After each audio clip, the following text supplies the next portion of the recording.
IPL এর পরে বিরাট বিপদে সানরাইজার্স হায়দ্রাবাদ। বিক্রি হতে চলেছে সানরাইজার্স হায়দ্রাবাদ দল। বিরাট অভিযোগ সামনে এলো তাদের বিরুদ্ধে। কিন্তু হঠাৎ কেন বিক্রি হতে চলেছে সানরাইজার্স হায়দ্রাবাদ? কোন সংকটের সম্মুখীন সুন্দরী কাব্য মারান? আইপিএল দল সানরাইজার্স হায়দ্রাবাদের সিইও কাব্য মারানের সমস্যা আরও বাড়তে পারে, কারণ তার পরিবারের মধ্যে একটি বড় বিরোধ চলছে। এ প্রসঙ্গে প্রাপ্ত তথ্য অনুযায়ী জানা গিয়েছে যে কাব্যের বাবা তথা দক্ষিণ ভারতের বৃহৎ মিডিয়া কোম্পানি সান নেটওয়ার্কের মালিক কলানিধি মারানির বিরুদ্ধে অর্থ পাচারের অভিযোগ আনা হয়েছে। এই বিষয়টি তার ভাই তথা প্রাক্তন সাংসদ দয়ানিধি মারান উত্থাপন করেছেন, যার ফলে বড় বিপদের মুখে পড়তে চলেছে সানরাইজার্স হায়দ্রাবাদ। জানা গিয়েছে যে আসল বিরোধ হলো সান নেটওয়ার্কের শেয়ার হোল্ডিং নিয়ে। 2003 সালে আগে মারান পরিবার এবং করুণানিধি পরিবারের এই কোম্পানিতে সমান শেয়ার ছিল, কিন্তু 2003 সালের পরে এতে পরিবর্তন আসে।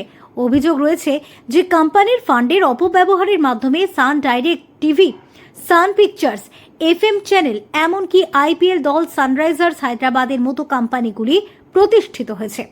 এখন যদি আদালত সিদ্ধান্ত নেয় যে 2003 সালের পুরনো শেয়ার প্যাটার্ন পুনরুদ্ধার করা উচিত, তাহলে সান নেটওয়ার্কের মালিকানা পরিবর্তন হতে পারে। এমনকি এর প্রভাব আইপিএল দল সানরাইজার্স হায়দ্রাবাদের ওপরেও পড়তে পারে।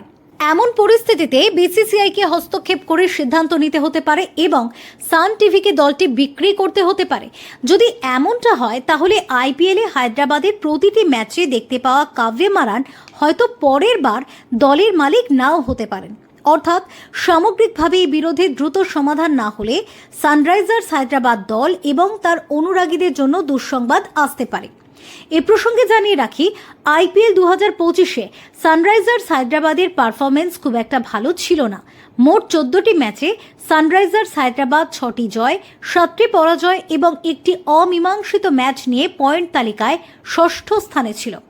কাব্য মারান এই মরশুমে Heinrich Klaasen, Pat Cummins, Travis Head, Abhishek Sharma, Nitish Kumar রেড্ডিকে ধরে রেখেছিলেন, কিন্তু 2023 সালের তুলনায় এই খেলোয়াড়দের পারফরমেন্স প্রত্যাশা অনুযায়ী ছিল না। Bureau report, TV7 Bangla.